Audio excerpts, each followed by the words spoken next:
Subscribe to Mufti Tariq Online and press the bell icon for more videos. السلام علیکم ورحمۃ اللہ۔ قاری محمد اخلاق جامع مسجد سلطان مدینہ چوک اعظم سے سوال کرتے ہیں کہ اگر کوئی شخص اپنی بیوی کے ساتھ ہم بستر ہو، حقوق زوجیت ادا کر رہا ہو، اسی دوران آذان آنا شروع ہو جائے، یعنی اس شخص تک آذان کی آواز پہنچ رہی ہو، تو اب اس کے لیے کیا حکم ہے کہ وہ اب آذان کا جواب دے یا جو حق ادا کر رہا ہے اپنا وہ حق ادا کرے؟ براہ کرم رہنمائی کیجیے۔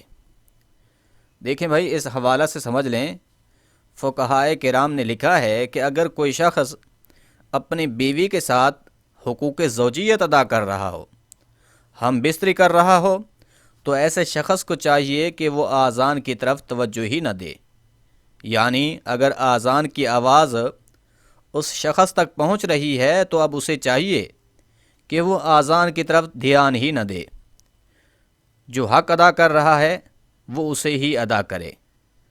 تو اب اس بات پر کوئی بندہ یہ اعتراض کر سکتا ہے کہ اگر وہ شخص آذان کا جواب نہیں دیتا یا پھر آذان کی طرف توجہ نہیں کرتا تو اس صورت میں وہ شخص گناہ گار ہوگا۔ تو بھائی اس حوالہ سے یاد رکھیں کہ اس شخص پر اس حالت میں آذان کا جواب دینا جائز ہی نہیں ہے۔ کیا مطلب؟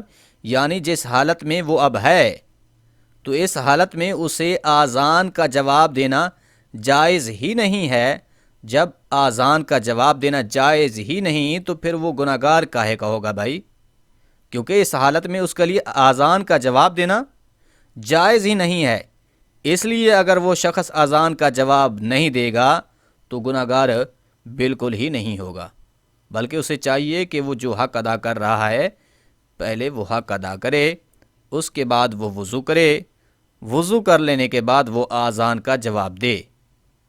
تو لہٰذا جب وہ حق ادا کر لینے سے فراغت حاصل کرے تو پھر وہ وضو یا کم از کم کلی ضرور کرے۔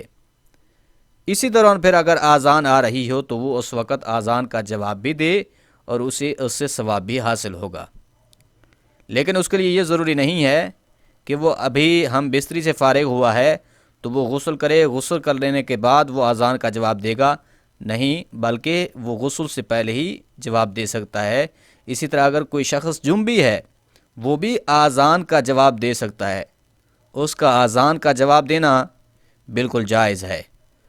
تو حقوق زوجیت ادا کرنے والا شخص اس دوران آذان کی آواز کی طرف دھیان نہ دے، بلکہ جب وہ فراغت پالے تو پھر آذان آنے لگے تو اس وقت وہ آذان سنے بھی اور اس کا جواب بھی دے تو ثواب کا بھی مستحق ہوگا۔ امید ہے بات سمجھ آ گئی ہوگی۔ اللہ کریم عمل کرنے کی توفیق بخشے، آمین۔